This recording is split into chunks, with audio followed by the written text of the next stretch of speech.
Bonjour à toutes, bonjour à tous. Donc, bienvenue pour ce webinaire qui concerne l'émission d'Océane 8% 2030 de la société Crypto Blockchain Industry. Voilà, donc ce webinaire va être animé par Frédéric Chenet, qui est ici son président directeur général. Voilà, donc n'hésitez pas à poser bien sûr vos questions dans l'onglet questions, parce que tout simplement, voilà, et moi je le retransmettrai tout simplement à Frédéric. Bonjour Frédéric, alors Bonjour. juste avant de commencer, est-ce que vous pouvez revenir un tout petit peu sur l'histoire, bien sûr, de Crypto Blockchain Industry, et puis bien sûr, après, on parlera de cette opération, donc les fameux Océane 8% 2030. Bien évidemment, vous expliquerez également aux personnes, aux internautes, ce que signifie le mot Océane. Et puis, voilà. Donc, déjà, est-ce que vous pouvez nous faire un tout petit rappel, du coup, de Crypto Blockchain Industry, tout simplement? D'accord. Bonjour à tous. Donc effectivement, CBI, Crypto Blockchain Industry, c'est une société qui a été créée début 2021, donc ça va faire bientôt 5 ans, avec un objectif, je dirais, très simple, qui est d'investir dans le domaine de la blockchain et dans les différentes composantes de la blockchain. Donc le plus important lorsqu'on regarde une société comme CBI, c'est effectivement de croire que la blockchain est là pour rester, et qu'on n'est pas par rapport à un feu de paille qui va disparaître dans quelques années. On est vraiment, en ce qui nous concerne, sur du très long terme. Donc le premier élément, c'est la blockchain. Deuxième élément, c'est sur cette activité, sur cette technologie blockchain, qu'est-ce qu'on décide, nous, de faire? On a en fait, et là, c'est notamment par rapport à ce que j'ai pu faire dans le passé, dans le domaine des jeux vidéo et de tout ce qui est de l'investissement. En fait, on fait trois choses. On fait d'abord, on achète des bitcoins. Bien sûr. Ça, c'est pas très dur. Il suffit d'aller sur le marché, d'acheter. Il n'y a pas vraiment d'avantage concurrentiel. Ça, c'est le premier élément de la stratégie. C'est ce qu'on appelle l'acquisition de bitcoin. Le deuxième élément, c'est on crée sur la blockchain, donc on crée, en ce qui nous concerne, des jeux. On est dans l'entertainment. Donc tout ce qui est application, entertainment, jeux. Et pour ce faire, donc, on crée des jeux. On crée, dans le cadre de ces jeux, des jetons. Des jetons, oui. Des jetons qui nous sont propres. Donc là, le prix de développement, le coût de développement de chaque jeton est faible, puisqu'il vient en fait avec le jeu. Et ce qu'on fait, c'est qu'on exploite ces jeux et ensuite on lance les jetons, et avec les revenus, on rachète plus de bitcoin. Donc en fait, on est sur ce qu'on appelle, nous, de la création de tokens, création de jetons. Deuxième activité. Par exemple, on sort en 2026, on a une licence avec Emoji, qui est les emojis que tout le monde connaît. Donc on a, ce qui est assez incroyable, c'est une société qui possède les emojis. Donc on a une licence de 10 ans avec elle, avec cette société. On lance le jeu en 2026. Et donc là, le produit de l'exploitation est réinvesti en bitcoin. Il me semble que vous avez aussi des jeux sur le football, non? On a des jeux sur le football. Là, j'ai pris le dernier exemple. On a aussi des applications dans les jeux qu'on développe pour faire gagner des diamants. On est associé avec une famille de diamantaires depuis 3 générations. D'accord. Ce sont des vrais diamants? Je dirais Ce sont des vrais diamants ou des faux? Non, des vrais. D'accord. Parce qu'il y a aussi le métaverse, hein, on peut acheter des... Non, là, on parle de moyens, donc des diamants qui sont en fait représentés chacun par un NFT. Et lorsque vous avez le NFT, vous avez en fait la propriété du diamant. Ça, c'est la deuxième chose, donc la création de jeux, la création de jetons propres. Et le troisième élément qu'on développe, surtout depuis 6 mois, on travaille en fait sur des activités de minage de Bitcoin. Alors, je vais revenir un petit peu sur l'activité de minage, ce que c'est lors de cette présentation, parce que je pense que les gens ne comprennent pas nécessairement ce que c'est et ne comprennent pas aussi pourquoi en fait c'est intéressant et pourquoi en fait ça revient à acheter des Bitcoins à un prix inférieur à celui du marché. Alors, juste avant peut-être de parler de Bitcoin et du minage, il y a une petite question de Jeff là, qui nous demande est-ce que la partie token est rentable ou pas, ou quand vous dites que vous créez des jeux avec des tokens, c'est combien de parties d'à peu près de pourcentage de votre activité? Alors, aujourd'hui, en chiffre d'affaires, c'est ce qui représente l'essentiel du chiffre d'affaires, au 31 mars 2025. On a eu des exercices profitables, on a eu aussi des exercices déficitaires. On est de toute façon, nous, sur vraiment une activité et un investissement à long terme. Donc, l'objectif, in fine, c'est d'un côté, on appelle la stratégie ACE, A-C-E, donc A pour acquisition, acquire, C pour création, create, et E, c'est un anglicisme pour earn, parce qu'en fait, on gagne des commissions en faisant le minage. Et donc, cette stratégie ACE, elle est là sur le très long terme et chacun des piliers en fait a vocation à se développer. Donc initialement, on a eu des exercices bénéficiaires, des exercices déficitaires, et là aujourd'hui, on est sur en fait on est sur une activité de très long terme et on est sur une phase de développement de toute façon dans chacun de ces piliers A, C, E, X. Voilà. Alors, je ne sais pas, j'ai une petite question. Quand sera ouvert Alphaverse? Que vous pouvez... Alors, on va le lancer avec les premiers joueurs, les premiers clubs de football. Pas les premiers joueurs, les joueurs viennent avec les clubs. Les clubs. Voilà, donc on va le lancer. On a l'accord aujourd'hui de 2 clubs.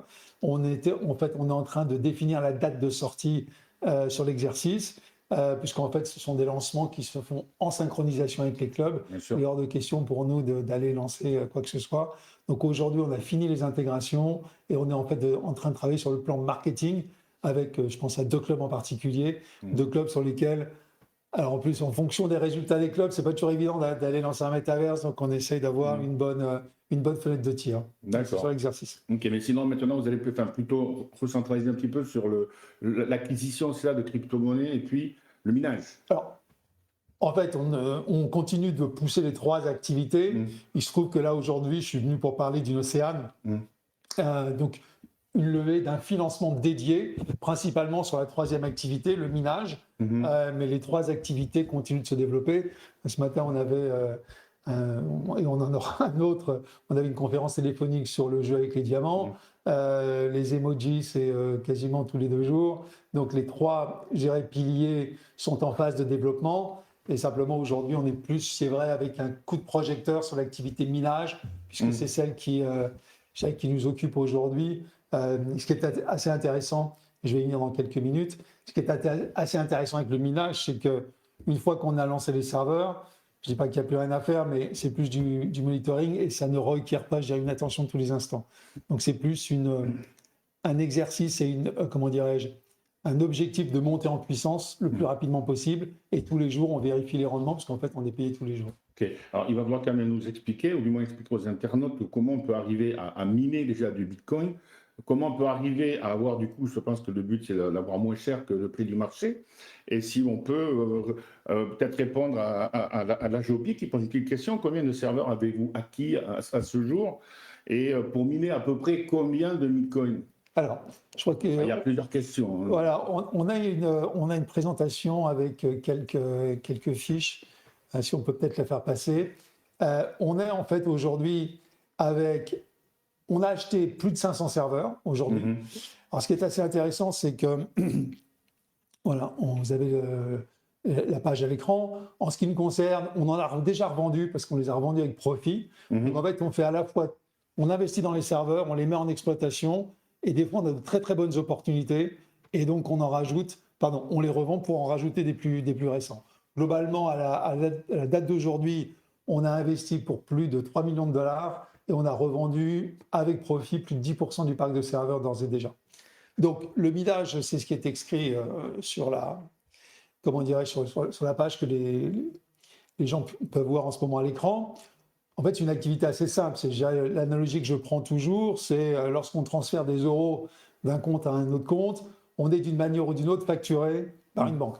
On a des frais de transaction qui sont déduits, soit mensuellement, soit sur une opération.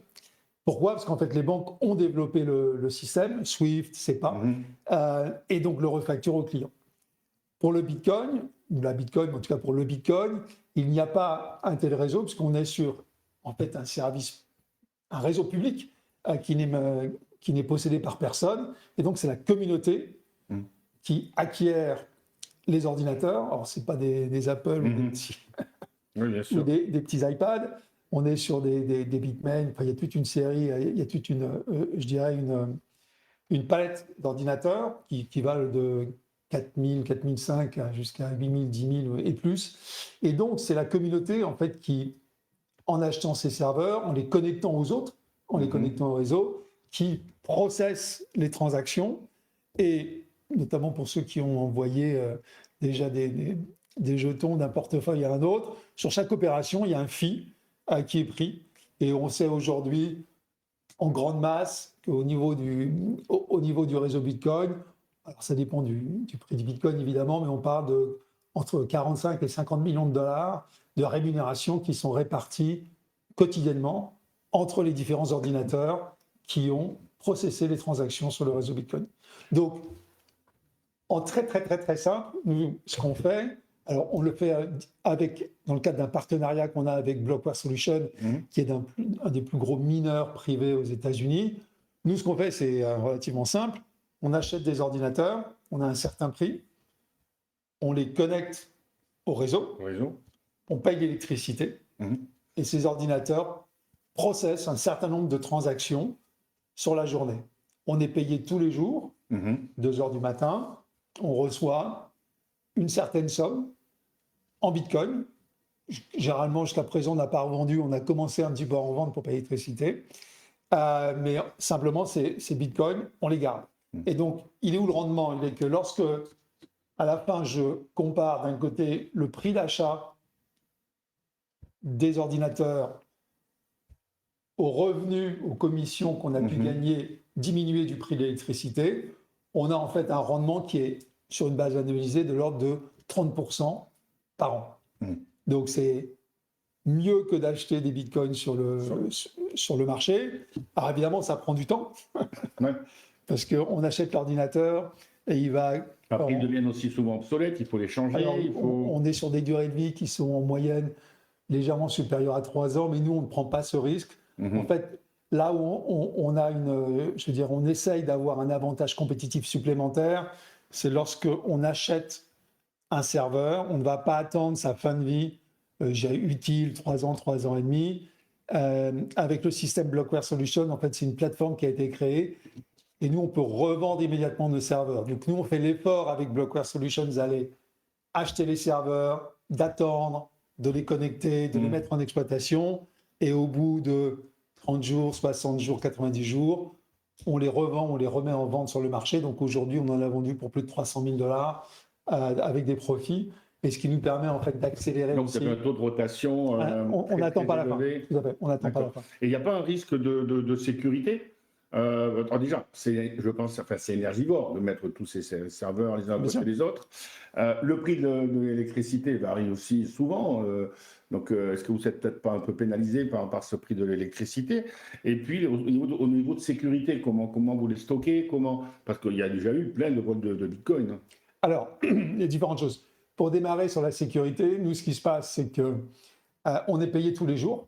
Donc, on ne laisse pas, si vous voulez, nos commissions sur un serveur chez un tiers. Tous les jours à 2 heures du matin, on reçoit les commissions pour les opérations qui ont été traitées la veille. Et ces bitcoins, ces fractions de bitcoin, tombent en fait dans un portefeuille, un wallet qui est sécurisé par nos soins. Si demain, il y a un problème sur le site, Blockware, on les connaît très bien, je suis toujours en contact avec eux tous les jours. Donc c'est ces genres de clés avec des grands numéros. Voilà, mais derrière, eux ont leur propre système. Si jamais il y a, comment dirais-je, une tentative d'effraction au niveau des serveurs, eux ont les systèmes en place pour en fait arrêter et ensuite repartir sur un environnement plus sécurisé.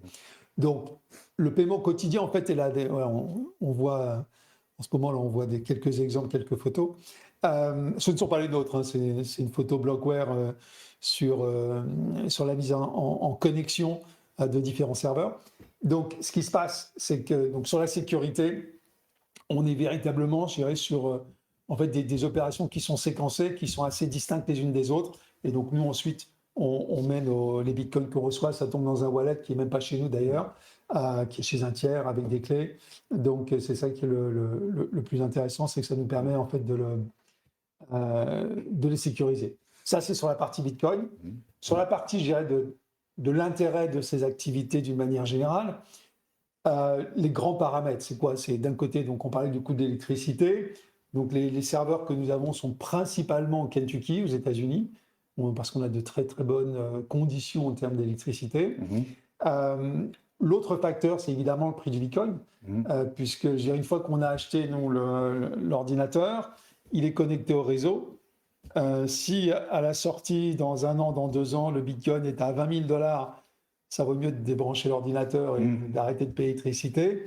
Si en revanche, le Bitcoin continue sa progression, alors la progression Bitcoin elle a quand même été, je dirais, assez erratique. Elle est erratique en ce moment. Mais bon, la pente est positive.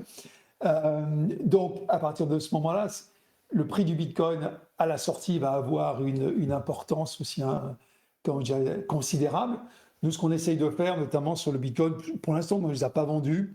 Et là, comme on a vu qu'il y avait pas mal de variations, pour la première fois ce mois-ci, on en a vendu pour payer des factures d'électricité, juste pour éviter d'avoir une trop grosse exposition immédiatement au Bitcoin.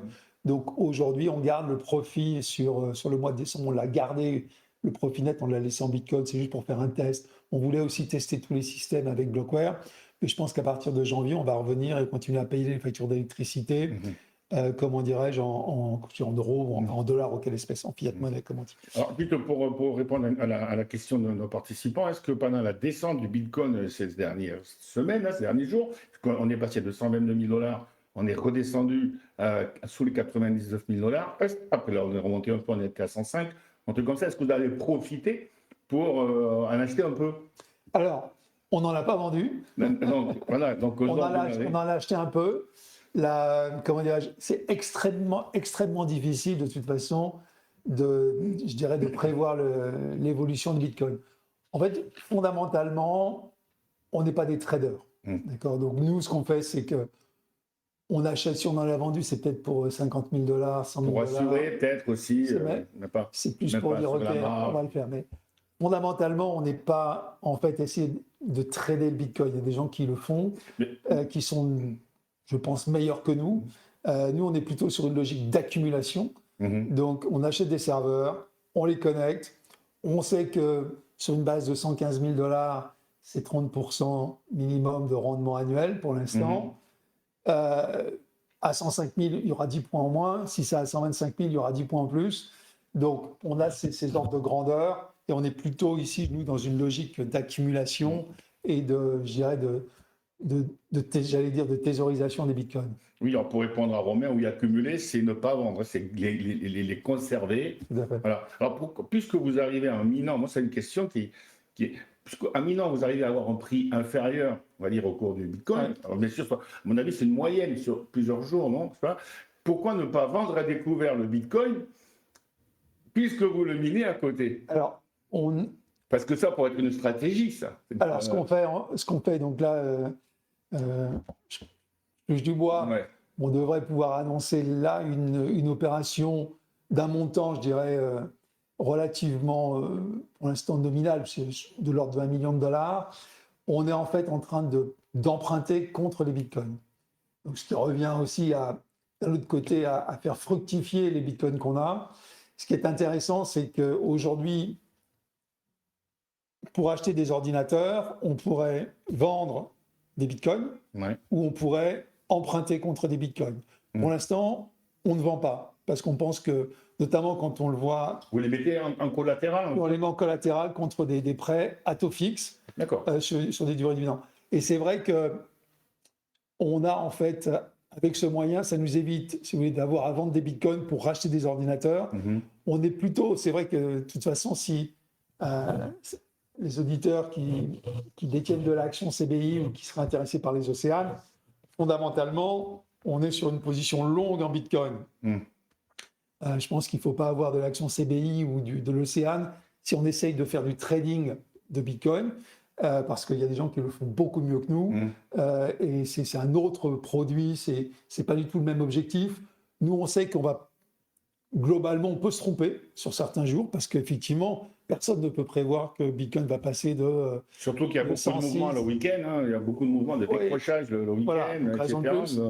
Donc je pense 24 heures sur 24.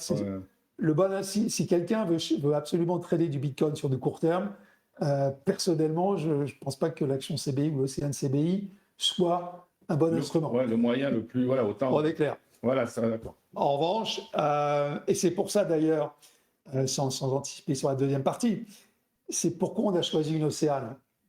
D'ailleurs, en ce qui me concerne, à titre personnel, j'en achète. C'est parce qu'on sait que fondamentalement, on est sur une tendance long terme.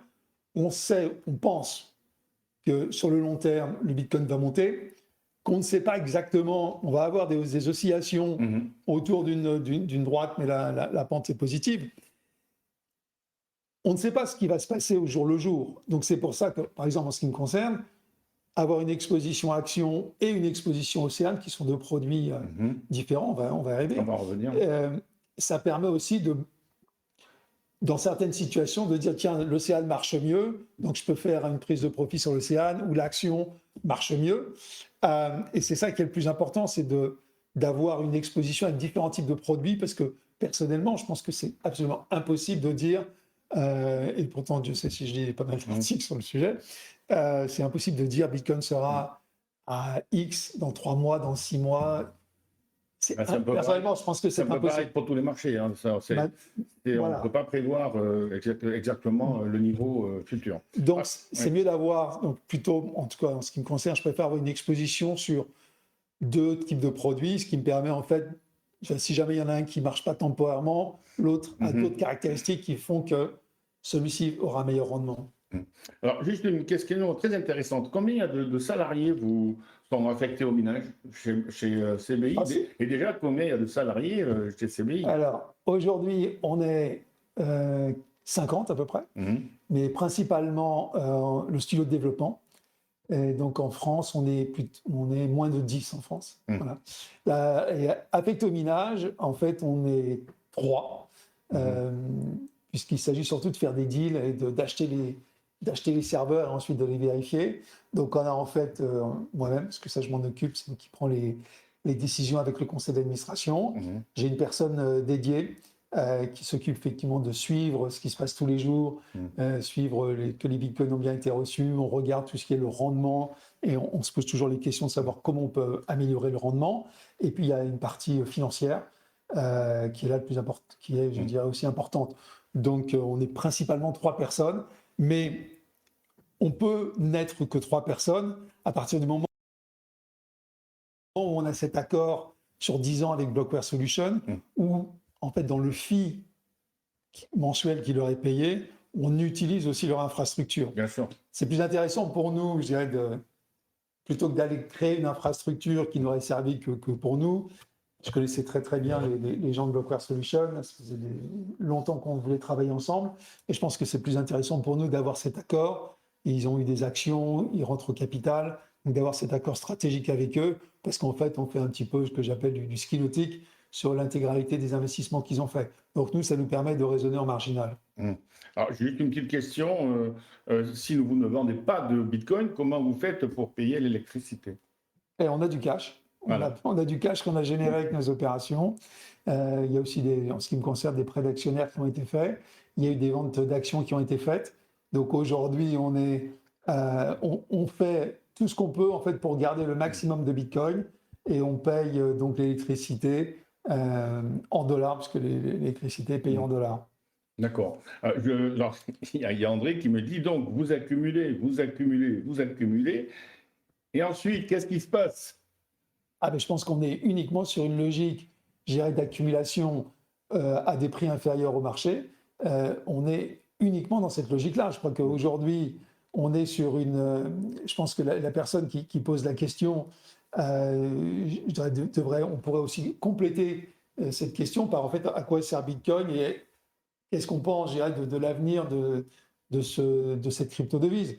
D'ailleurs, vous ne faites pas que des bitcoins, hein, il me semble. On a un peu de Solana. On a un peu de Solana, voilà. Solana, pardon, oui. Bon, Solana, parce qu'en fait, mais pourquoi pas du XRP, pourquoi pas de l'Ethereum? En fait, Solana, parce qu'en fait, le nombre de Solana est fixe. On aime beaucoup aussi Binance. C'est plus simple pour nous d'avoir les trois gros tokens. Par exemple, on n'a pas du tout d'Ethereum, pour une raison peut-être débile, mais qui est qu'en fait, on est sur un jeton qui est inflationniste. Et personnellement, je préfère avoir quelque chose que je sais qu'il y en a 21 millions, qu'il n'y en aura pas un de plus. Ça me paraît beaucoup plus simple à suivre, en tout cas beaucoup plus facile à comprendre. Et je pense que c'est un meilleur outil de protection, notamment contre l'inflation. D'accord. Bon, on va peut-être maintenant parler de cette opération, donc cette émission d'Océane. Bien sûr, il y a tout un tas de questions qui bien sûr, ont en rapport avec le cours de bourse. On aura l'occasion d'en parler juste après, ne vous inquiétez pas. Mais pour l'instant, on va d'abord parler de cette fameuse émission d'Océane 8% 2030. Est-ce que c'est quoi un Océane déjà? Ok, donc vous avez. Voilà. Alors, il y a une action, ça, Voilà. c'est une action, Ouais. ça c'est simple, tout le monde connaît. Il y a des obligations. Voilà. Donc l'obligation, c'est je prête de l'argent en échange d'un intérêt et d'un remboursement du principal Voilà. selon un échéancier. Donc action, obligation. L'Océane, c'est l'obligation C'est au milieu. convertible. Voilà. Dans Océane, il y a OC pour obligation convertible. Et après, c'est en action nouvelle ou existante. Donc ça, c'est une subtilité. Voilà. À la base, c'est une obligation convertible. Donc lorsque j'ai l'obligation, je peux choisir. D'abord, je touche un rendement, un coupon. En ce qui nous concerne, c'est 8% payé 2 fois par an. Il a été fixé comment, ce 8%? Bon, on a regardé en fait le marché, on a regardé aussi la volatilité de notre action, et 8%, ça nous a paru un taux de rendement intéressant, sachant que nous, ce qu'on lève, c'est pour principalement acheter des serveurs sur lesquels on fait, pour le moment, on fait du 30% par an. Donc ça nous paraissait un bon partage de marge. Et donc, l'obligation convertible, l'Océane, c'est entre les deux. Je démarre avec une obligation. De nominal 0,35, c'est ça.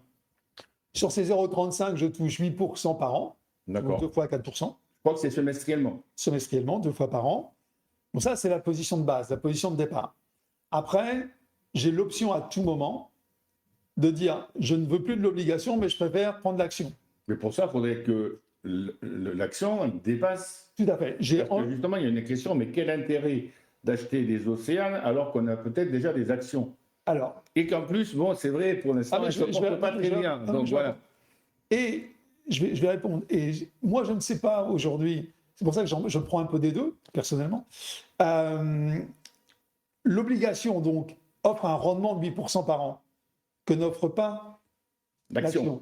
Donc, je peux très bien décider d'attendre 5 ans. C'est comme si on achetait une obligation, une action de 35 centimes, et pendant 5 ans, je vais gagner 40% des 35 centimes. Donc, soit j'achète une action, aujourd'hui je crois que le cours est à 21, soit j'achète une obligation 35 centimes, mais je vais gagner 40% de ces 35 centimes, parce que les intérêts, je vais les recevoir en cash. Donc, si je me place sur du 5 ans, je ne vais pas être bien loin, si vous voulez, de mes 35. Je vais peut-être être à 32 fois que on peut refaire les calculs facilement. Mais surtout, ce qui est intéressant, c'est que je peux garder ce rendement et à tout moment, je peux passer sur l'obligation. De l'obligation sur l'action. Donc, c'est un petit peu, je ne sais pas ce qui va se passer.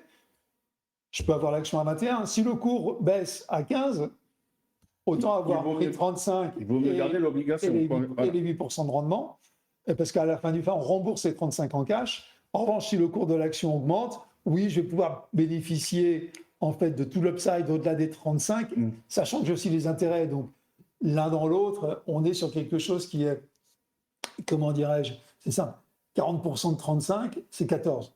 D'accord? Donc, c'est comme si aujourd'hui, j'achetais l'action, dans 5 ans, j'aurais pris 35 centimes moins les 14 centimes que j'aurais reçus en intérêt. Donc, ça fait comme si acheter l'action aujourd'hui à 21.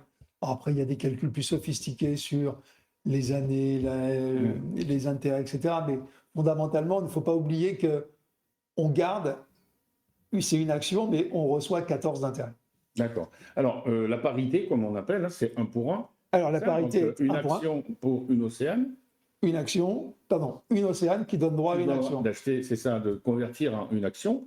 Mais j'ai lu que cette prime de conversion 1 pour 1, cette parité, pouvait changer. Alors, elle peut augmenter. Voilà, en fonction, elle ne peut pas aller en dessous de 1. Elle ne peut pas aller en dessous de 1. Mais elle peut augmenter en fonction du cours du Bitcoin. Donc, est-ce que vous pouvez un peu l'expliquer? Il n'y a pas de problème. Parité de conversion initiale, une Océane donne droit à une action, à tout moment. On a une table dans le communiqué de presse qui dit que si le cours du Bitcoin augmente au-delà d'un certain niveau, la parité de conversion augmente aussi, une sorte de bonification. Donc on a défini des tranches, si ça atteint 125, 150, tous les 25 000 après. Tous les 25 000 ensuite, et à 250 000, ça peut paraître loin, 250 000, c'est plus 150%, on va dire, par rapport au cours actuel de 100 000, mais on est sur 5 ans. Et donc, si le Bitcoin, quelle que soit l'évolution de CBI, du cours de bourse, etc., si le Bitcoin atteint 250 000, la parité passe de 1 à 1,6. En fait, il suffit qu'à un moment, il y a différents seuils, il suffit qu'à un moment, le seuil soit atteint, il y a un site de référence qui est indiqué dans le communiqué de presse, si le seuil est atteint, franchi, ne serait-ce qu'une milliseconde, la parité est ajustée et à partir de ce moment-là, elle n'est plus de 1, mais devient 1,1, 1,2, jusqu'à 1,6. Même si derrière, ça rebaisse. C'est une fois qu'on a tapé... Une fois qu'on a juste tapé, voilà. hop, le palier est atteint. Voilà, donc ça nous paraissait intéressant de rajouter cet intéressement, on va dire. D'abord, personne ne l'avait fait. Je pense que c'est vraiment la première fois qu'on le fait en France. Et ce qui est intéressant, c'est que ça permet aussi, parce que les cours de bourse varient, peuvent fluctuer pour des raisons totalement externes. Mais je pense qu'à partir du moment où, comme nous, on emprunte de l'argent pour acheter des bitcoins, acheter des serveurs, pour miner les bitcoins, donc ça veut dire qu'on va gagner les bitcoins, ça nous paraissait intéressant à partir du moment où la société gagnait de l'argent ou avait une plus-value latente sur les bitcoins qu'elle avait acquis ou minés, ça nous paraissait intéressant de partager avec le porteur obligataire, de partager le profit qui était là. Donc c'est aussi je dirais un intéressement supplémentaire. Donc l'obligation convertible, elle a 8% de rendement annuel, point numéro 1. Point numéro 2, elle donne droit à tout moment à une action CBI. Évidemment, aujourd'hui, ça ne sert à rien, c'est débile d'aller convertir. Il vaut mieux garder l'obligation et encaisser 8% par an, 40% des 35 centimes sur 5 ans. Et troisièmement, donc ça c'est l'exposition à la hausse, je dirais, de l'action CBI, donc on peut avoir une action à tout moment. Et troisième élément, c'est quelle que soit l'évolution de l'action, du cours de l'action CBI, si le Bitcoin atteint certains niveaux, dans ces cas-là, la parité de conversion est améliorée. Donc là, c'est un petit peu un effet multiplicateur qu'on a rajouté. D'accord. Il y a Romain qui dit, OK, mais tout ça, il faut croire en CBI, du coup. Il faut croire en Bitcoin. Il faut croire en CBI et que dans 5 ans, déjà dans 5 ans, CBI existe toujours. C'est là, je dirais, le taux de 8% est un taux relativement élevé. Donc il y a effectivement aussi un niveau de prime de risque. Je dirais de toute façon, c'est le cas, je dirais, de chaque obligation.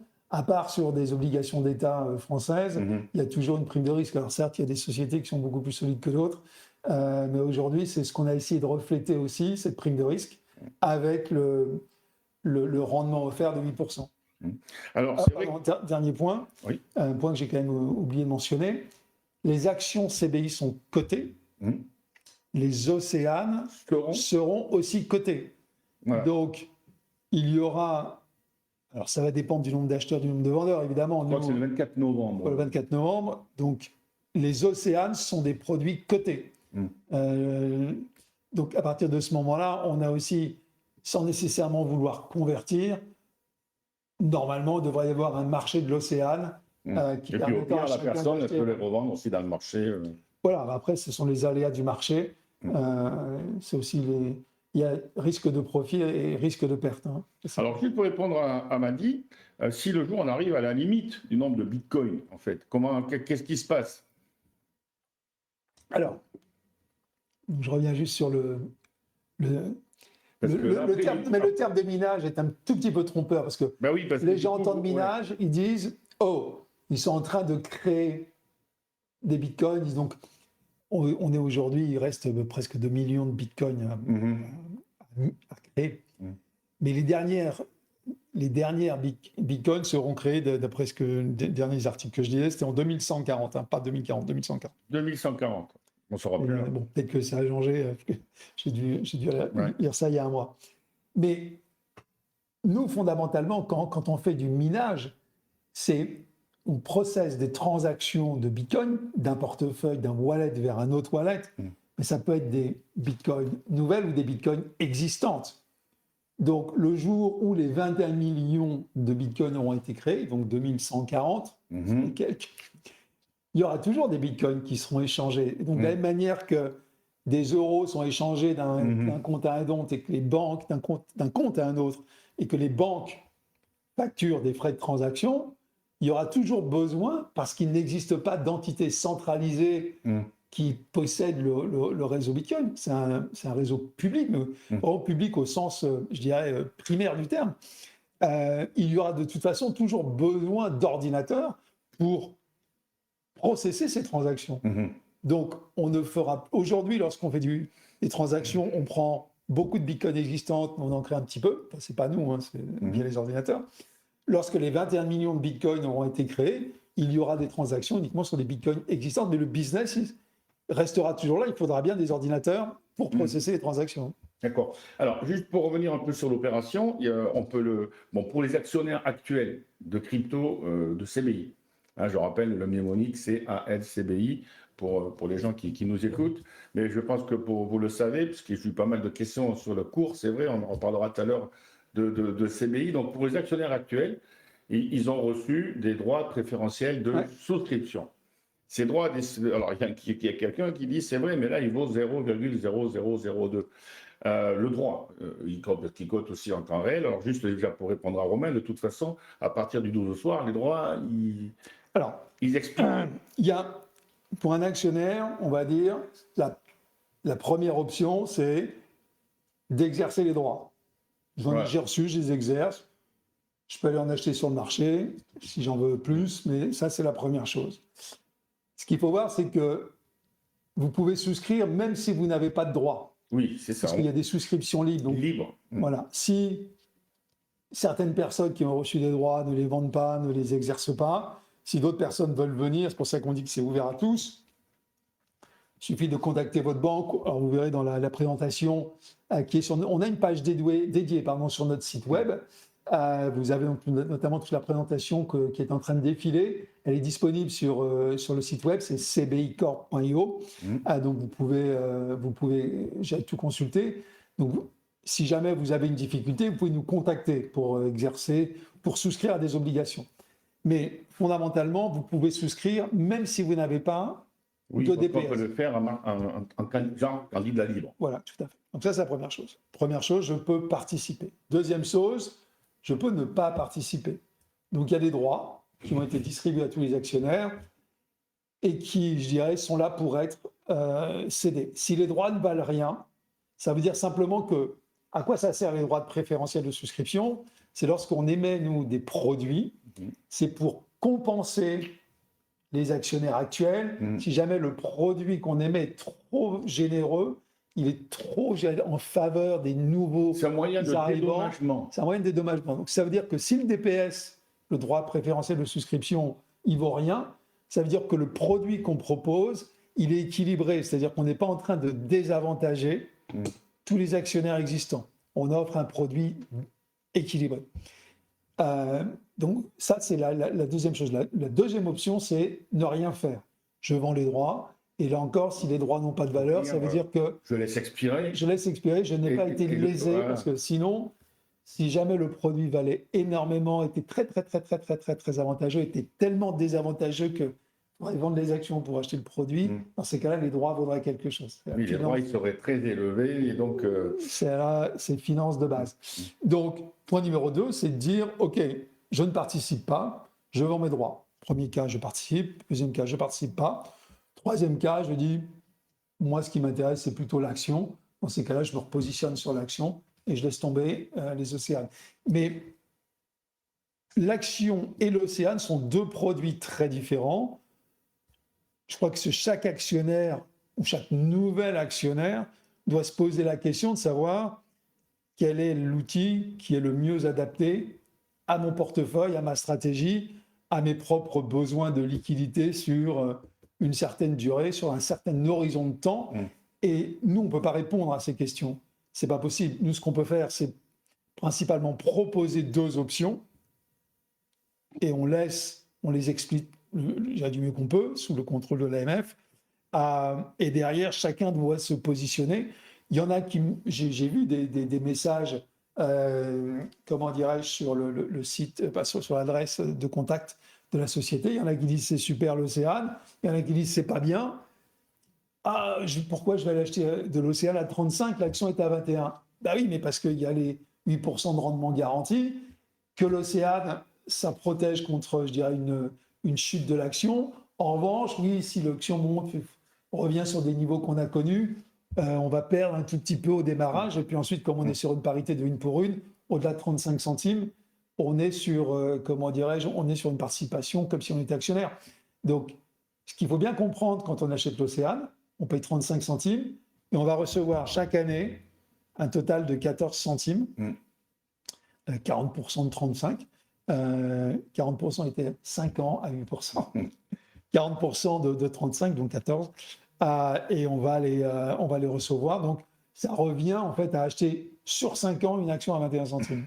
Alors, juste pour les clients Bourse Direct, pour exercer vos droits, parce que comme vous êtes actionnaire, enfin pour ceux qui sont actionnaires, donc vous avez des DPS dans votre compte, il suffit d'aller dans Mes comptes et dans Augmentation de capital, vous cliquez sur CBI et vous dites oui, je veux participer à l'opération ou non. Si vous dites oui, ben notre salle de marché va les transformer et puis donc, vous participerez à l'opération. Si vous dites non, ben, soit vous les revendez, soit vous les laissez expirer parce que de toute façon, ils arrivent à échéance le 12 au soir. Par contre, Non, on peut encore les exercer, on peut les exercer. Voilà. Jusqu'à lundi, l'opération est ouverte. Donc, si sur l'émission, il y a quelqu'un qui veut absolument souscrire à des obligations et qui a une difficulté, il y a une adresse email. Voilà. Prenez le communiqué de presse qu'on a sorti.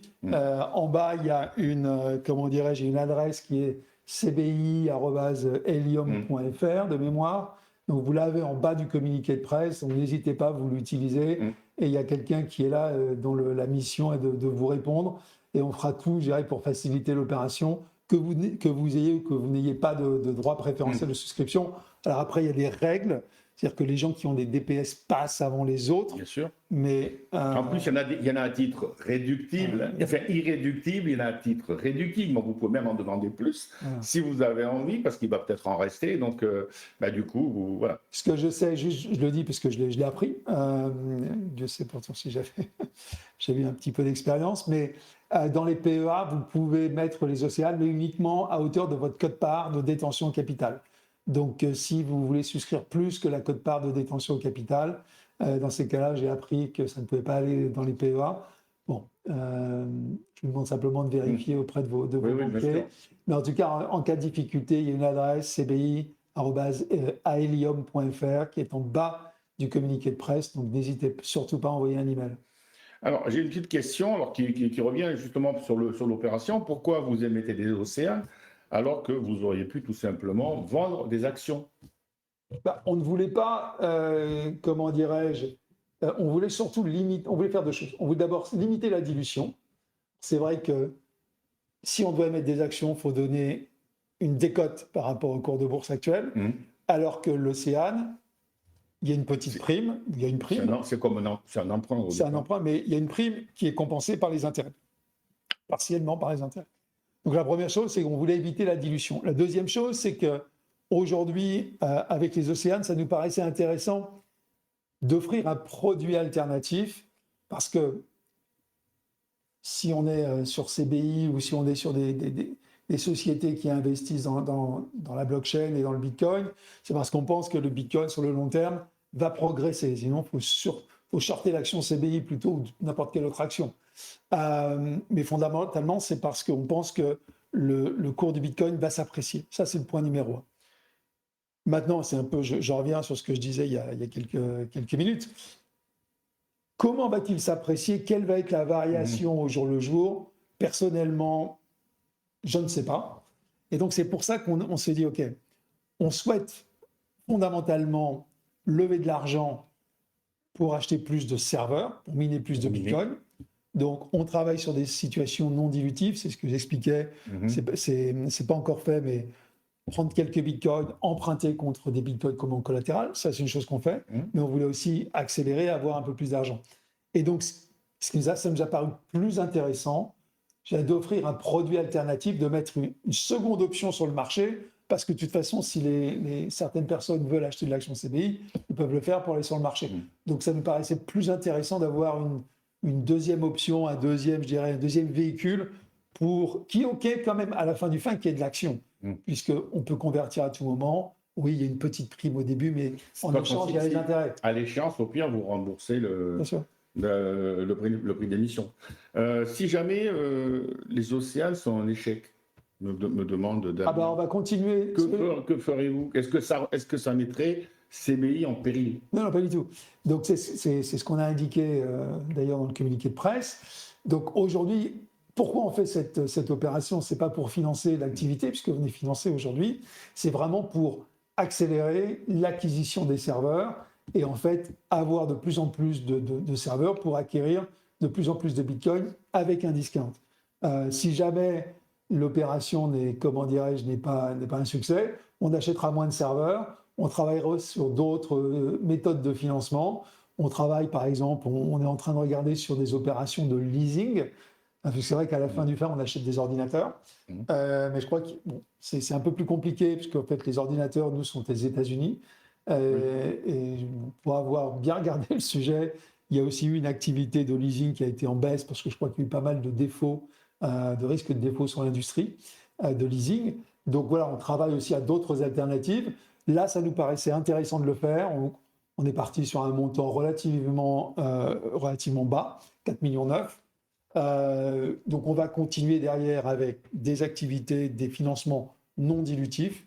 Donc j'espère pouvoir annoncer rapidement des éléments sur les prêts avec des bitcoins en collatéral. Et ensuite, on travaille sur des leasing et autres opérations. Ça prend du temps, mais on travaille là-dessus. Alors pourquoi, comme dirait Jean-Paul, pourquoi ne pas avoir fait simplement des emprunts classiques bancaires? C'est ce qu'on fait, c'est ce que je viens de dire. Donc effectivement, d'abord l'emprunt classique bancaire, on est encore une société relativement jeune. On a des situations où vous avez des banques qui disent « Ouh là là, je crois qu'en France, je ne suis pas sûr qu'il y ait beaucoup de banques qui prêtent pour que pour acheter du bitcoin. Pour que nous, en tout cas, pour aller faire du minage. En revanche, ce qui est intéressant, c'est ce que je viens de dire, c'est que l'emprunt bancaire classique, donc là, on travaille, c'est une grande banque japonaise, avec laquelle notamment, on travaille avec plusieurs banques, mais une très grande banque japonaise, donc là, c'est un emprunt classique. Et à partir de ce moment-là, la banque, emprunt classique dit sûreté classique. Donc là, on est un petit peu plus innovant parce qu'au lieu de mettre du cash ou autre, on met quelques bitcoins qu'on a. Ça, c'est une option. Et effectivement, deuxièmement, alors, que ce soit du leasing, des locations avec option d'achat, bref, un financement dédié aux ordinateurs, c'est aussi ce sur quoi on travaille. D'accord. Alors, il y a Jeff qui dit vous avez été coté sur le marché américain. Ouais. Est-ce que vous êtes satisfait du parcours sur le marché, ou quel est l'intérêt à terme de la présence aux États-Unis? Donc, on s'est coté sur le marché américain pour une raison simple, c'est pour développer la base d'actionnaires en partenariat avec Blockware Solutions. Donc, moi, j'ai vécu plus de 20 ans aux États-Unis. J'ai coté des sociétés au Nasdaq. Vous avez deux manières de coter les sociétés au Nasdaq. La première manière, c'est de faire l'IPO. Donc là, ça vous coûte 3, 4, 5 millions de dollars pour lever une somme sur la base d'un business plan.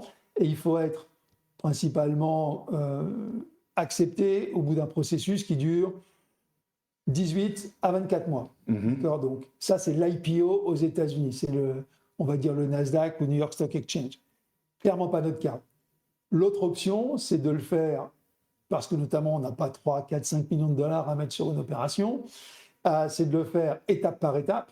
Donc là, on a réussi avec notre conseiller à premièrement nous faire accepter sur OTC, Over the Counter, qui est un marché à New York, qui est réglementé en tout cas, et qui permet aux sociétés qui ne sont pas américaines d'être cotées aux États-Unis. Ça, c'est quelque chose de très important. Mais effectivement, pour être au Nasdaq, il faut être soit société américaine, soit émettre ce qu'on appelle des ADR. Enfin, je ne suis pas venu là pour expliquer, mais il y a une question, donc j'y réponds. Et là, effectivement, c'est 3, 4, 5 millions de dollars. Ça doit même être un peu plus maintenant avec les factures d'avocats. Et nous, on a pris l'autre option, qui était l'option de faire coter nos mêmes actions aux États-Unis. Donc, ça veut dire quoi? Ça veut dire que les actions CBI qui sont cotées aux États-Unis sont les mêmes que celles qui sont cotées sur Euronext.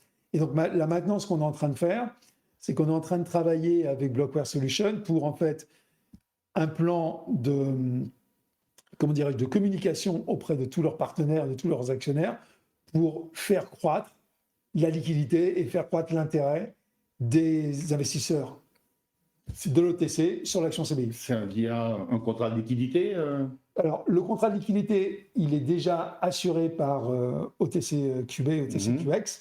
Non, là, on est vraiment sur des relations investisseurs, je dirais, des réunions où on prend, ce soit des conférences téléphoniques, soit on y va en physique. Mais de toute façon, on est sur, là encore, on est sur, je dirais, une perspective qui n'est pas une perspective à un trimestre. On est sur une perspective de très long terme. Est-ce que vous pouvez nous donner un tout petit peu une ordre d'idée du rythme de minage de Bitcoin par mois et puis, est-ce que vous pouvez dire à peu près combien vous en avez ou pas? Alors, c'est peut-être pas à divulguer, je sais pas. Non, si. Alors, combien on en a? C'est simple, tous les mois, il y a un communiqué de presse qui sort et qui explique la manière dont sont répartis les actifs entre les bitcoins, le cash qui est alloué au bitcoin, les serveurs, les actions qu'on a dans la première Binance Treasury Company. Donc, vous avez sur le site web de CBI, tous les mois, le dernier est sorti fin octobre, donc début novembre. Le 31 octobre, c'était un vendredi, on a dû le sortir. Il faut 48 heures, j'ai 2 jours ouvrés pour le sortir. Donc, vous avez toutes les informations sur le site web. Donc, le mieux, c'est de vous y repérer. Et il est super facile à trouver. C'est dans la section investisseurs. Et il y a une case qui est sur le reporting mensuel sur le nombre de bitcoins. Aujourd'hui, donc maintenant, sur la première partie de la question, ce qui était combien on touche de bitcoin aujourd'hui, alors ça dépend, mais tous les jours, on est aujourd'hui on est aux alentours de 0,05 bitcoin qu'on récupère tous les jours. Et ça, c'est avant mise en place, je dirais, une fois qu'on a levé l'océan, on va avoir des serveurs supplémentaires. Mais on est déjà sur une base de, comment dirais-je, de minage qui est quand même relativement importante. Mais le plus important, je dirais, c'est qu'on a aujourd'hui, grâce à l'accord que j'ai pu signer avec Blockware Solutions, et qui est donc, je dis aussi, quelqu'un qui a vocation à monter au capital de CBI, de la même manière que nous, on monte au capital de Blockware Solutions, on a en fait accès à leur plateforme, ce qui n'est pas donné à tout le monde. Et donc, ça nous permet en fait c'est jamais du jour au lendemain, c'est aujourd'hui pour dans 15 jours, 3 semaines. Mais si demain, on lève 4 millions d'euros, on sait déployer 4 millions d'euros de serveurs en un mois, sans coût fixe supplémentaire pour CBI. Donc, c'est ça, aujourd'hui, l'intérêt de cet accord, c'est que ça nous permet en fait de démultiplier nos investissements en utilisant la plateforme qui a été développée par Blockware Solutions, en étant payé tous les jours, et donc en pouvant nous mesurer. Je peux vous dire, je le fais personnellement avec l'autre personne dédiée, on le fait tous les jours, on regarde et on vérifie qu'effectivement que tous les jours, on a bien récupéré la fraction de Bitcoin qui correspond à notre investissement modulo le rendement actualisé. Donc c'est ça qui est important, c'est de bien comprendre qu'on a cette infrastructure, on y a accès. Je pense que c'est pas donné à tout le monde. Donc on a accès, on a ce contrat, ça nous permet en fait aujourd'hui de démultiplier les investissements très facilement. Ça, c'est vraiment important. Alors, comme on parlait justement, on parle un petit peu d'investissement, il y a Jean-Paul qui dit les charges fixes aujourd'hui de CBI paraissent élevées, notamment les loyers, etc. Ne pensez-vous pas qu'il serait judicieux de réduire les coûts et pourquoi pas aller dans des locaux moins onéreux, je lis. Alors, de toute façon, on peut aller dans différents locaux. Il y a des baux qui ont été signés. Là, aujourd'hui, ce qu'on doit faire, c'est fondamentalement travailler sur le développement de cette activité.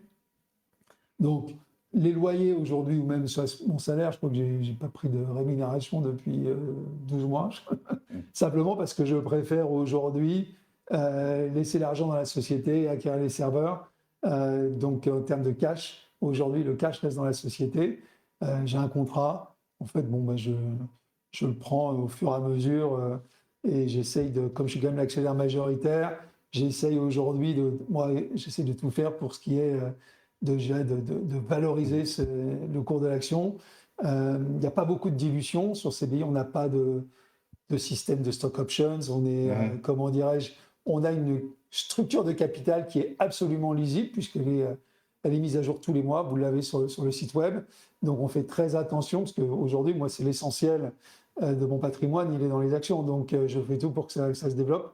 Et effectivement, comment dirais-je, c'est une opération et c'est une activité sur le long terme, et donc on met tout en œuvre pour que in fine, la valorisation de l'action soit bonne. C'est vrai qu'il y a eu des hauts, il y a eu des bas. On a eu des événements qu'on a subis. Il y a eu des moments d'euphorie sur l'action. Il y a eu des moments où effectivement ça a été bas, ou c'est bas. Moi, je ne suis pas là, entre guillemets, pour me prononcer sur le cours de l'action. Ce que je dois faire, c'est, en tant que directeur général, c'est on développe l'activité, on donne les chiffres, après le marché décide. On est, nous, de toute façon, moi je suis là, je travaille 24 heures, pas 24 heures sur 24, mais 7 jours sur 7. On est là pour développer cette société, on fait du mieux qu'on peut. Il y a une stratégie qui est très claire. On n'est pas, donc, nous, sur une stratégie qui est une stratégie d'acquisition uniquement, parce que je vois, c'est compliqué d'avoir un avantage compétitif. On n'a pas, parce que ce n'est pas du tout notre état d'esprit, on n'est pas là pour emprunter, pour acheter des bitcoins à crédit. On préfère donc emprunter pour aller acheter des serveurs et miner les bitcoins avec une marge de 30 à 35%, ce qui revient à acheter les bitcoins avec 30-35% de décote. Alors, il y a un participant qui a une question, on va dire, très, très judicieuse et intéressante. Pourquoi ne pas se marier, ou avez déjà vous pensé à vous marier ou unir vos forces avec Capital B, donc anciennement The Blockchain Group? C'est le même métier ou c'est pas le même métier? Je ne suis pas là pour commenter sur d'autres sociétés. Un concurrent direct ou...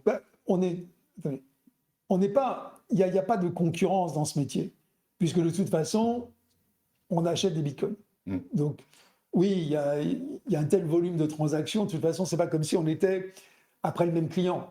Ça n'existe pas. D'accord. Donc, nous, je crois que ce qui était le plus important pour un lecteur, c'est de se poser la question: que fait chaque société? En ce qui nous concerne, on fait 3 choses.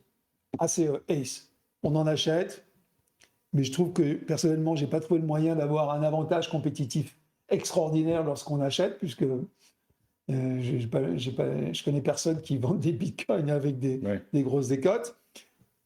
On crée nos propres jetons pour acheter des bitcoins. Donc là, on essaye d'être plus malin, en créant des activités sur la blockchain qui génèrent des profits. Donc c'est une sorte d'acquisition indirecte.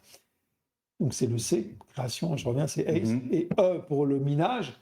Le minage, on avait une activité qu'on doit développer et qu'on doit avoir, je dirais, comme un gros pilier de CBI, parce que ça marche tous les jours. Ce qui va se passer, c'est qu'on va être soumis à différents facteurs, ce que je expliquais un peu au début. On a des facteurs qui vont pousser les rendements à la hausse. Si le prix du bitcoin augmente, si le prix de l'électricité peut baisser. On a, par exemple, il y a une chose qu'on appelle le taux de difficulté du réseau, qui varie un petit peu. Il y a le niveau d'activité aussi sur le réseau. S'il y a de plus en plus de transactions de bitcoin, il y aura de plus en plus de fees à se répartir. Donc ça sont les facteurs qui font que les rendements peuvent augmenter. Et inversement, de toute façon, s'il y a des profits, c'est qu'il y a des risques. Les risques, c'est quoi? C'est le prix du bitcoin qui peut baisser. Il y a ce qu'on appelle le taux de difficulté du réseau, c'est-à-dire la difficulté de processer une transaction. Un truc très compliqué, mais c'est vrai que plus ça va, plus c'est compliqué de processer les transactions Bitcoin. Donc on en fait moins, il faut plus de puissance de calcul pour faire une même opération. Donc ça veut dire qu'avec un ordinateur, au fur et à mesure, ça baisse, donc les rendements vont baisser. Et puis on peut avoir le prix de l'électricité qui monte au ciel. Donc si vous voulez, c'est quelque chose qui est assez, je dirais, on voit bien les paramètres, difficile à quantifier. Et donc nous, ce qu'on fait, c'est que on aime bien cette stratégie parce que on pense que ça nous permet, on le voit, d'acquérir des bitcoins avec une décote. Et ce qu'on fait aussi, c'est ce que je disais à un moment, si on peut, une fois qu'on a acheté l'ordinateur, qu'on l'a connecté, en utilisant la place de marché de Blockware Solutions, si on peut revendre l'ordinateur au bout de 3 mois ou au bout de 2 mois avec un profit, on le fait. On va racheter d'autres ordinateurs. Il y a juste un aspect dont on n'a pas parlé, c'est le dollar. Alors, on est en dollars. Ouais. Donc, oui, parce que si, je sais pas, parce que le Bitcoin, il cote en dollars. Il est en dollars. Donc, là, on est passé de 1,03, 0,4 en début d'année à 1,16, 17. Donc, ça a été un peu pénalisant, non? Comment vous faites pour... Non, impossible de se couvrir. Impossible de vous couvrir? Non. Je l'ai connu à 1,40, 1,45. Ouais. Je l'ai connu à la parité. D'accord. Donc, écoutez, c'est pour ça aussi qu'on est à la fois sur du long terme, mais on est sur des activités sur un serveur, on va dire, de 3 ans. Alors, en plus, on a une garantie de rachat de la part de Bitcoin, de Blockware Solutions.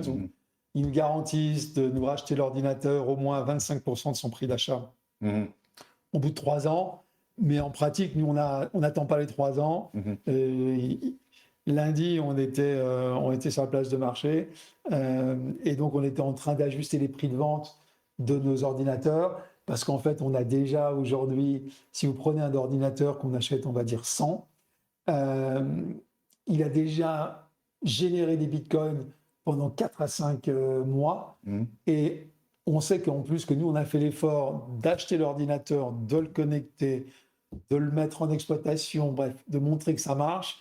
Et on sait que même par rapport à ça, par rapport à nos sons, on peut encore le vendre avec un profit. D'accord. Donc en fait, on essaye de faire tourner très rapidement les ordinateurs pour se replacer sur des ordinateurs des générations les plus récentes. Mais ça, c'est intéressant à faire. Voilà, c'est juste quelque chose qu'il faut suivre et sur lequel il faut vraiment avoir l'œil, je dirais, attentif. C'est un gros panier, il y a pas mal dedans et je peux vous dire qu'on regarde le panier, quoi.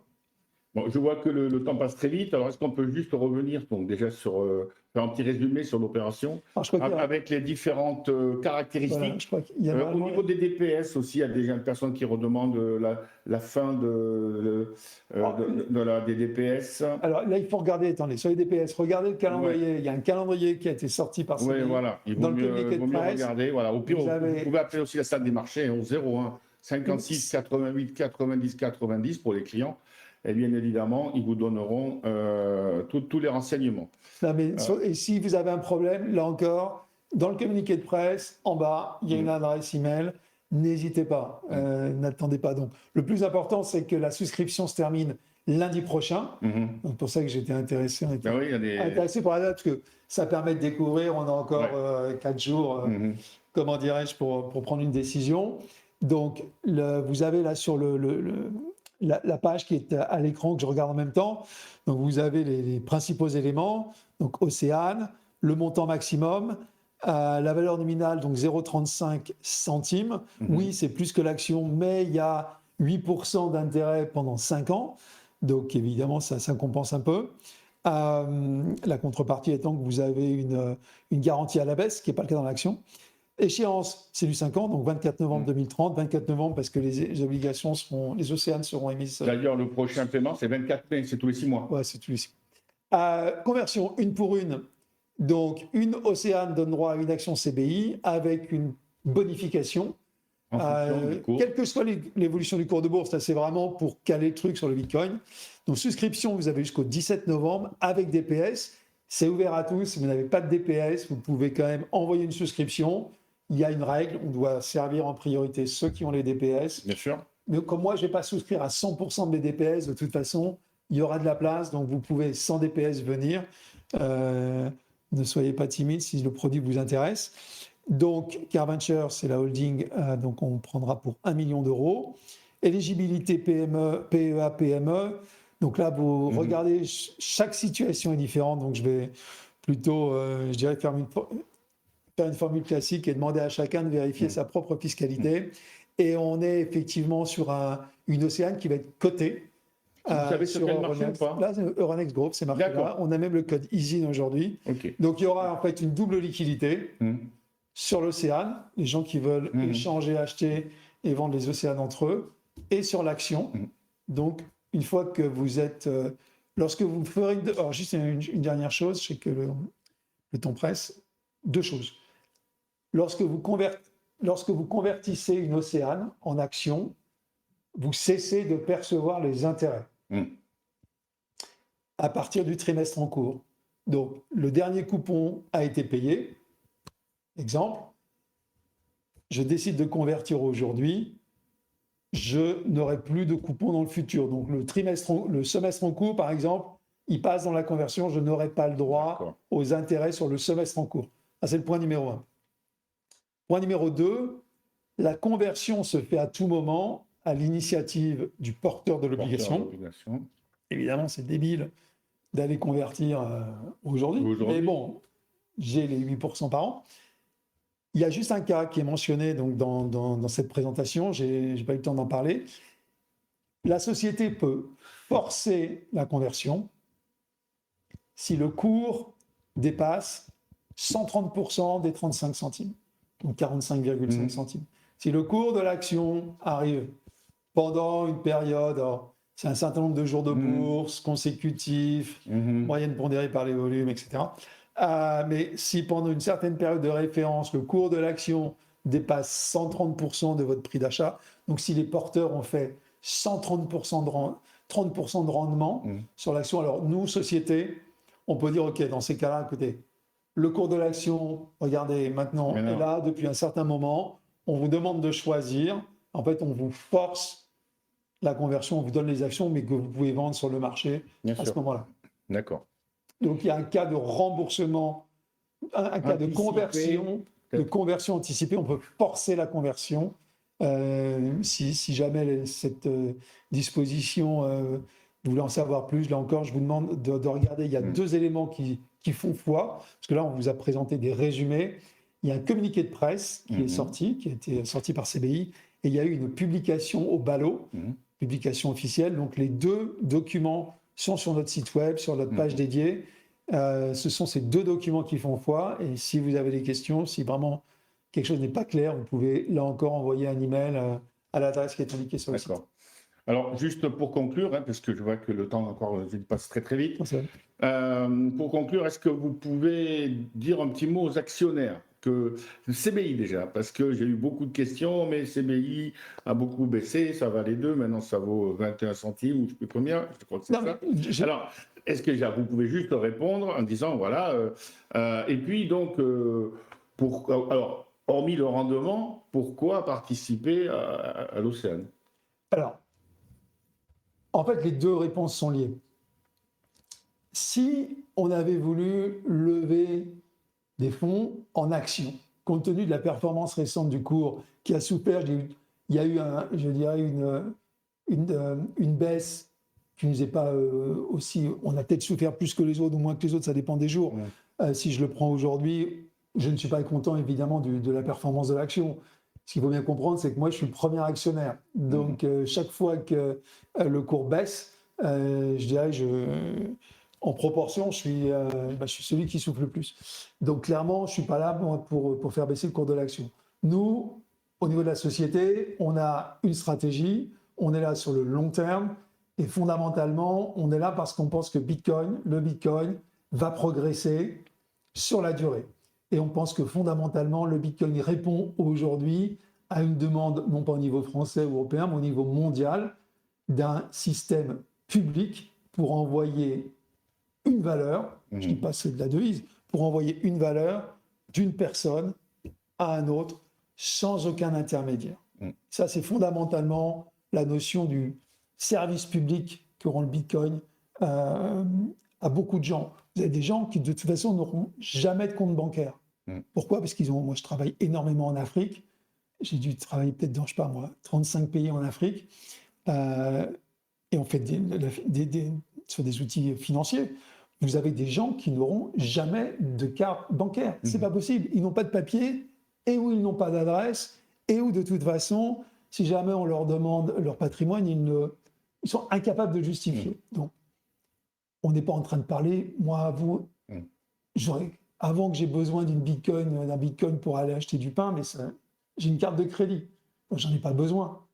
Mais fondamentalement, on est une exception aujourd'hui. On est une exception. Là, vous avez plus de la moitié, la stat, c'est plus de la moitié de la population sur la planète n'a pas et n'aura jamais accès à un compte bancaire. Je dis jamais parce que c'est ce qu'on appelle les KYC. C'est impossible. Vous n'exigez pas de papier d'identité. Je n'aurai jamais une carte Mastercard, Visa, American Express, quel que soit le truc. Donc, fondamentalement, nous, c'est pour ça que, bon, personnellement, j'aime bien le Bitcoin, et c'est pour ça que ça m'intéresse, et c'est pour ça que j'investis dans cette activité.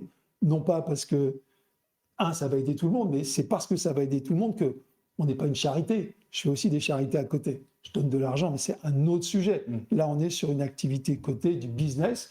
Donc, aujourd'hui, mon rôle en tant que patron de CBI, c'est de faire progresser la société, de faire progresser l'action pour tous les actionnaires. Ce que je donne à côté, c'est mon problème, ça n'a rien à voir. Donc là, on n'est pas sur une charité, on est sur une CBI, société cotée qui a vocation à faire du profit. Donc ça, c'est l'activité. Maintenant, sur l'océan en tant que tel, pourquoi il faut choisir? C'est parce qu'on ne sait pas ce qui va se passer à court terme, et je pense qu'il faut avoir une exposition sur différents types d'instruments. Il faut fondamentalement se dire, blockchain, Bitcoin, la technologie, c'est bon, j'y crois, c'est là pour rester. Ça fait quand même 15 ans que c'est là maintenant, donc c'est quand même plus de 15 ans, c'est quand même pas mal. Deuxièmement, Bitcoin, il faut bien comprendre à quoi ça sert le Bitcoin. On n'en a pas besoin, nous, dans la vie de tous les jours en France. Ça n'existe pas. En revanche, oui, fondamentalement, structurellement, au niveau mondial, c'est quelque chose qui apporte énormément. Ça, c'est ma conviction. Donc ça, ce sont les deux fondamentaux pour ça. Sinon, il ne faut surtout pas avoir de l'action CBI. Et après, c'est un équilibre entre une exposition action, une exposition océan. Il y en a une sur laquelle je n'ai pas de garantie sur la baisse. J'ai pas d'intérêt, mais j'ai l'upside immédiat. Il y en a l'autre où je paye plus cher, mais j'ai des intérêts, je suis garanti en cas de baisse. Là, après, on est sur des appréciations. C'est des produits différents. Et ça, chacun doit se poser la question, tiens, est-ce qu'il faut que je sois tout action, tout obligation, un panache les deux, ou pas du tout, ni action, ni obligation. Donc, notre rôle, c'était d'offrir l'option, c'était d'avoir ces deux produits. Je pense que les deux produits sont équilibrés. Ni l'un ni l'autre, je dirais, ne sont fondamentalement meilleurs que d'autres. Les deux reposent sur les deux supposés que je viens d'indiquer. On croit à la blockchain, on croit au Bitcoin. Après, on est sur du long terme, on est sur une activité qui est fondamentalement d'acquérir des Bitcoins, de dégager des profits et in fine de commencer à distribuer des dividendes. Justement, il y avait une question. Voilà. Un jour, peut-être qu'il y aura des dividendes. C'est pas il y a un jour, c'est fondamentalement, s'il y a des profits, ce sera un moment aussi pour les redistribuer. Parce que là, de la même manière, vous avez dans les actionnaires, vous en avez qui sont plutôt actionnaires de type rendement. Et d'autres plutôt plus-value. On est sur une sous-classification. Mais voilà, et on aura peut-être d'autres produits, par exemple une obligation simple. Oui, ça aurait pu. Donc on va voir, je pense qu'il faut qu'on ait un peu plus d'expérience, de durée de vie. Il faut qu'on soit, je dirais, peut-être dans 18 mois, 2 ans, on pourra se poser la question d'une obligation sèche. Et effectivement, moi, notre objectif, ma priorité, mon rêve, c'est aussi d'arriver où on dit, OK, tiens, on émet une obligation à 5 ans. Comme ça, vous avez 3 types de produits. Vous avez l'action, la convertible, l'obligation sèche. Mais ce sont des raisonnements classiques de structure de capital de toute société cotée. Après, vous aurez des arbitragistes qui viennent bien sûr. Et qui vont vous faire le pricing différent de chacune des tranches de capital. Mais là, donc, on est sur une océan jusqu'à lundi, le 17. Oui, c'est plus cher que l'action et c'est normal. Mais il y a du rendement. Une océan parce qu'il y a du rendement et il y a une... comment dire, si jamais le cours de l'action baisse, on remboursera les 35 centimes à l'échéance. Donc oui, c'est plus cher que l'action. C'est normal.